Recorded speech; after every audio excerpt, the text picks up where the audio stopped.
जय गुरुदेव। प्रणाम सभी को। निरोग जीवन के महत्वपूर्ण सूत्र अध्याय 10। लास्ट टॉपिक में हमने नशेबाजी भाड़ी आत्महत्या इस टॉपिक के विषय में जाना था। आइए इसी श्रृंखला में आगे बढ़ते हैं। पान से हानियां। नित्य प्रति बाजारों, गलियों तथा रेलवे स्टेशनों पर बढ़ती हुई पान की आदतें देखी जा सकती हैं। आधुनिक युग में पान का व्यसन उत्तरोत्तर वृद्धि पर है। इसका प्रयोग प्रायः हानिकर है। यह लोग जानते ही नहीं। आधुनिक सभ्यता ने इसे कुछ ऐसा अपना लिया है कि इसमें अशिष्टता, हानि या अश्लीलता नहीं समझी जाती। पान वासना प्रदीप्त करता है। पान वासना उद्दीप्त करने वाला उत्तेजक मिश्रण है। मध्य युग में वेश्याएं विशेष रूप से पान का उपयोग करती रही थीं। आज भी अधिकतर निम्न कोटि के मिरासी, मिष्टी, मजदूर, छैल छबीले, कामुक व्यक्ति इसका प्रयोग करते हैं। वेश्या, मदिरा और पान इन तीनों का संग है। मुगल युग में वेश्याओं और कामुकता को विशेष प्रोत्साहन मिलने से पान की लोकप्रियता बढ़ी। मुसलमानों में इसका विशेष प्रचार देखा जाता है। मांस, मदिरा, प्याज, लहसुन इत्यादि के साथ पान भी विलास की एक चीज है। मुगल राजा और नवाब पान के आदी ही नहीं बन गए थे, वरन यह व्यसन इतनी बढ़ती पर था कि उसके बिना उनका जीवन दूभर हो गया था। पानदान और वेश्याएं उनके साथ युद्ध में भी रहती थीं।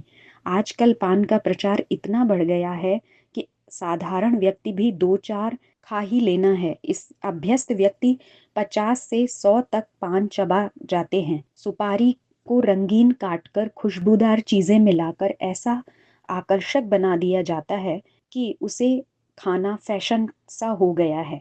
जर्दा अधिक चूना तथा अनेक कृत्रिम पदार्थ डालकर उसे ऐसा बना दिया जाता है कि उससे हानि होने की अधिक संभावना है। पान का रासायनिक विश्लेषण। पान का रासायनिक विश्लेषण करने पर इसमें पियोरिन, पियोरिडीन, एरेकोलिन, एमिलीन, मर्क्यूरिक एल्मोन, पिएरोवेटिन इत्यादि विष तत्व विद्यमान रहते हैं।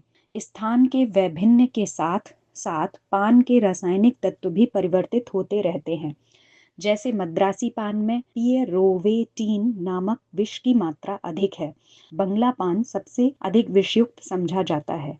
एक विशेषज्ञ का कथन है कि यदि सादे 285 पानों का विष निकालकर 2 कुत्तों को खिला दिया जाए तो वे 5 मिनट के अंदर समाप्त हो जाएंगे, परंतु चूने और कत्थे से लगे 4.5x3 वर्ग इंच क्षेत्रफल वाले 58 पान ही विष की उक्त मात्रा देने में समर्थ हो जाएंगे।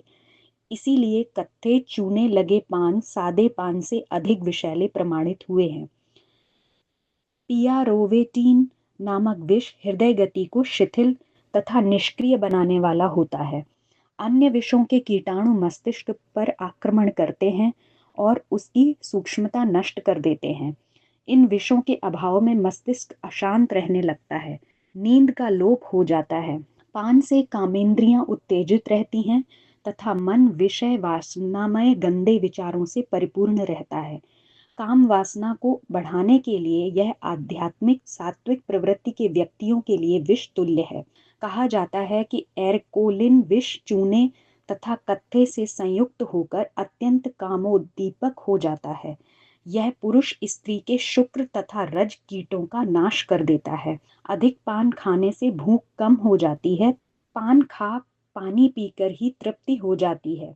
बंबई, बनारस, कलकत्ता, दिल्ली आदि नगरों में जनता पान अधिक खाकर पाचन प्रणाली को बिगाड़ लेती है।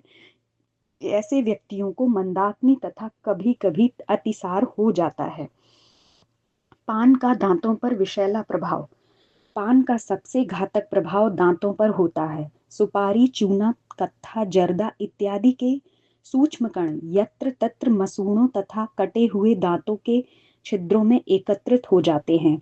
ये मसूड़ों को काला तथा दांतों की जड़ों को खोखला बना देते हैं।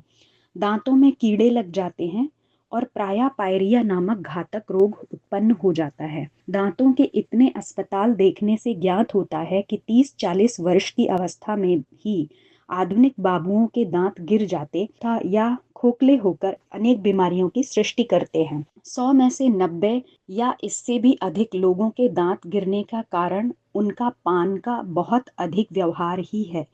पान के रेशे, सुपारी के बारीक टुकड़े और चूना जाकर दांतों के बीच में फंस जाते हैं। समय पाकर ये इतने अधिक हो जाते हैं कि दांतों पर जोर डालकर उनके बीच की संधि को बढ़ा देते हैं और उनको हटाने के लिए जीभ सदा दांतों के बीच में लगी रहती है। कुछ समय पश्चात मसूड़ों में सूजन हो जाती है और उनके भीतर पीव उत्पन्न हो जाती है। दांतों में असह्य पीड़ा होती है और कुछ समय पश्चात जब उनकी जड़ की नसें आदि भली भांति नष्ट हो जाती हैं तो वे गिर पड़ते हैं। पान का व्यसन दांतों का अंत कर देता है। लोग बिना दांत के भोजन को भली भांति न कुचल सकने के कारण वैसे ही निगल जाते हैं। अंत में दांतों का कार्य उदर को करना पड़ता है और वह भी कुछ समय पश्चात निर्बल हो जाता है। भोजन भली भांति नहीं पचता और मनुष्य निर्बल होते होते अंत में पान की व्यसन के कारण काल के गाल में पहुंचता है। पान खाना ओछेपन का प्रतीक है। पान खाना अशिष्टता, ओछेपन तथा कामोत्तेजक स्वभाव का द्योतक है। पान की दुकान पर खड़े होकर पान खाना असभ्य, वासना प्रिय, दिखावटी, अस्थिर लोलुपता को स्पष्ट करता है। मनुष्य का पतन प्रायः पान से ही प्रारंभ होता है। वह इसे साधारण सा व्यसन मानकर हंसी हंसी में आरंभ करता है, किंतु धीरे धीरे यह आदत का एक अंग बनता है। तंबाकू खाने को तबीयत करती है, फिर सिगरेट प्रारंभ होती है, अंत में मदिरा और व्यभिचार तक हद पहुंच जाती है। अतः चतुर व्यक्ति को इस व्यसन से दूर ही रहना उत्तम है।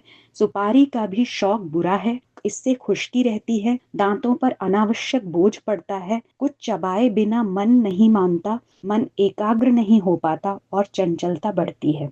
तो आज के टॉपिक में हमने पान से क्या क्या हानियां होती हैं उसके बारे में जाना, जैसे कि वो वासना को प्रदीप्त करता है और उसके रासायनिक विश्लेषण को भी समझा और उसका दांतों पर क्या विषैला प्रभाव पड़ता है वो भी जाना।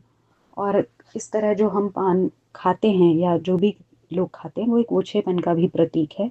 तो हमें पान नहीं खाना चाहिए क्योंकि इसमें भी बहुत सारे विषाक्त तत्व हैं जो हमारे शरीर के लिए अच्छे नहीं हैं। और चूना और कत्था लगा हुआ पान और भी अधिक विषैला हो जाता है, तो ये हमारे लिए पौष्टिक नहीं है, अतः इसे नहीं खाना चाहिए। तो आज के लिए इतना ही। जय गुरुदेव, प्रणाम सभी को।